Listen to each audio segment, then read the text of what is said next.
had people in those offices, but they started putting together a plan for the state, a contingency if the federal plan, BP's plan didn't stop the oil from coming in, we were going to have plans for the state to try to stop it and then clean up, and we were really going to start taking control of our state. So what you've witnessed in the Unified Command meetings is a growing frustration with the plans on the part of the Coast Guard and BP really seizing on keeping this oil out of the marshes. Is that right? I saw that early on. I did. But I think the relationship's better now, especially since the president's come down and his cabinet members. They've quickly adopted many of the coastal parish plans already, which that means that they're going to be responsible for helping pay for it. BP is going to be responsible to pay for it. And that's always been a big question.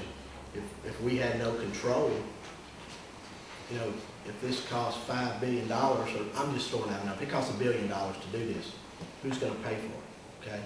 I'm not going to say that was the sole driver, but that had to be, I'm sure that's in the back of all our minds, that if it's not declared an emergency, how are we going to pay for this? Right, wasn't in the back of minds either, it was right up front, because we were starting to, 10 days ago, look at, you know, what did we have on hand to deal with cash flow issues at the parish level, what was in the SURF fund, which, as you know, is our reserve for emergencies, and how could we get into that if we had to.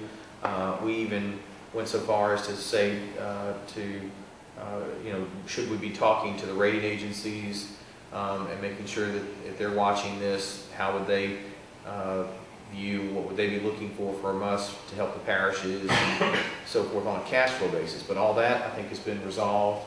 Can you tell us a little bit about how that has been resolved? Because I think some of us have been writing about this. We looked at the funds. We were trying to understand whether the state might need to come up with some money. If so, where was it going to come from? I mean, when you say it's been resolved, what's... Well, right now, as far as I understand it, and you jump in, or if you want to take the lead, the BP is writing checks. And we haven't gotten to a point where there's been any call at all on state funding. If we're doing anything right now, we're acting only as the agent for accounting on certain things where BP is writing checks to the state's then picking up and moving through. So kind of a mechanism more than an obligation.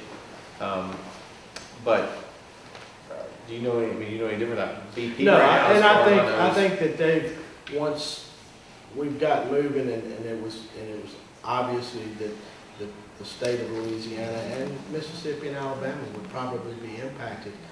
That the BP they've stepped up. They've sent people to the parish command centers. They have one that stays in constant contact and goes sit with the state. I guess that person's probably got an office there now, because every time I go there I see them. So there is close communications. They're working every detail that they can as far as reimbursement that I know. But let me just do this one step further. And, okay, so the revenue side seems to be okay. And what about the spending side? And money has to be spent. Is the legislature going to be involved with that in any way? If so, how?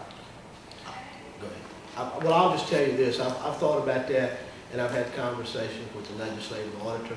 And as I understand, he had some meetings this morning with Plaquemines Parish, because we want to, just like the hurricanes with FEMA reimbursements, eventually there's going to be some accountability, whether it's private money, and especially if it's federal dollars that flow into it, there's going to be some accountability, and they're trying to set up some procedures and parameters right now that how this money will be dispersed and how it will be accounted for. I think that, you know, we're going to be looking, the state will be the last pocket to pay. I think we'll be dealing with BP first, the federal government second, through FEMA, and then the state. And where the state does pay or uses funds, for instance, there's talk of reallocating some of the LRA fisheries monies from Gustav Ike into the immediate needs.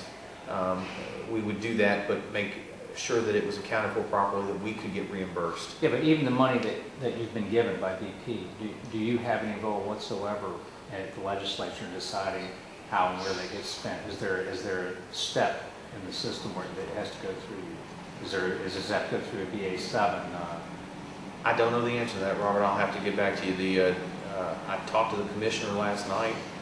I would assume there's going to be some either joint budget or supplemental or something that would deal with it, because they are, as I said, setting up the mechanism for the flow to and from both the feds and BP and into the parishes or to the state effort.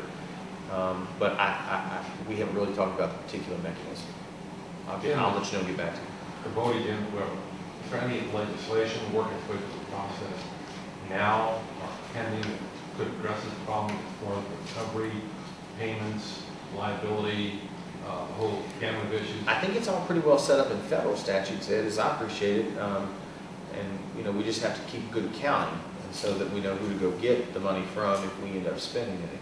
I don't think that there's any necessary legislative fix to a problem. I don't think that the problem is there. I think the mechanisms are all in place. We just have to account for it properly. Well, we're just partly accustomed to the fact that, there was a disaster and there was a whole LRA created, and there was a whole discussion about how that money was going to be spent. There was a whole debate about the role of the legislature. So I know it's early on, but I mean, I think that's the context of these questions. Yeah, but I think that the key difference there is that Katrina hit on Louisiana shores, in Louisiana waters, on Louisiana land, and all of this emanates out from federal waters. And so it is, how does it impact us, is governed under federal law by the disaster in federal waters. And so that's what we're trying to figure out, what needs to happen. But I don't, as far as I'm aware of right now, I don't know of any mechanism that we're missing that would be necessary. If there is some type of relief package that comes to the state, well, like sooner or later, the $25 million gets divided up, and there's a bunch of parishes. And this is Louisiana, as it would be in any state.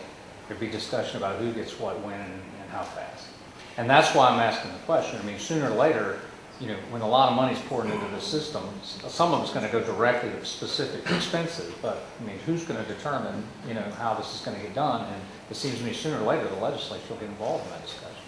maybe, but I would say down the road, once we know more along the lines of who is going to be picking up specific expenses and at what time frame and from what pot. I mean, those kinds of things. Right now, we need to stay focused on dealing with a disaster and making sure that our processes are in place to account for it, so that when we get to that point, we'll be able to do what we need to do. But it's, for me anyway, it's premature because we haven't given it much thought on what exactly we would need to do to deal with something if we end up in an LRA-ish situation. I would just have to give that some more thought. Jim, can I steer away from the oil spill and ask you a session question? Yeah, sure. Now that we're now that we're at the midpoint, do you feel comfortable with where everything is right now, and are you nervous about getting everything done in the timeline? I mean, it seems, particularly in the Senate, some work got slowed down because of the oil spill this week.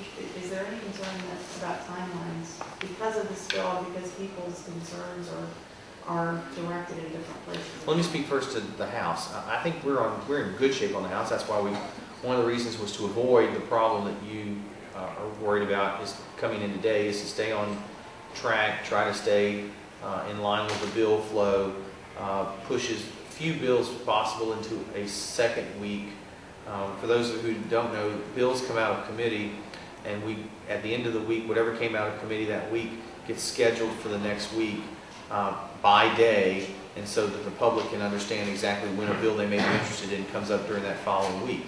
And we've been doing that that's been our cycle since we came in this session, been the cycle since we started this term. And we try to avoid having things roll over more than 1 week. And so we came into work today on Friday to assure that we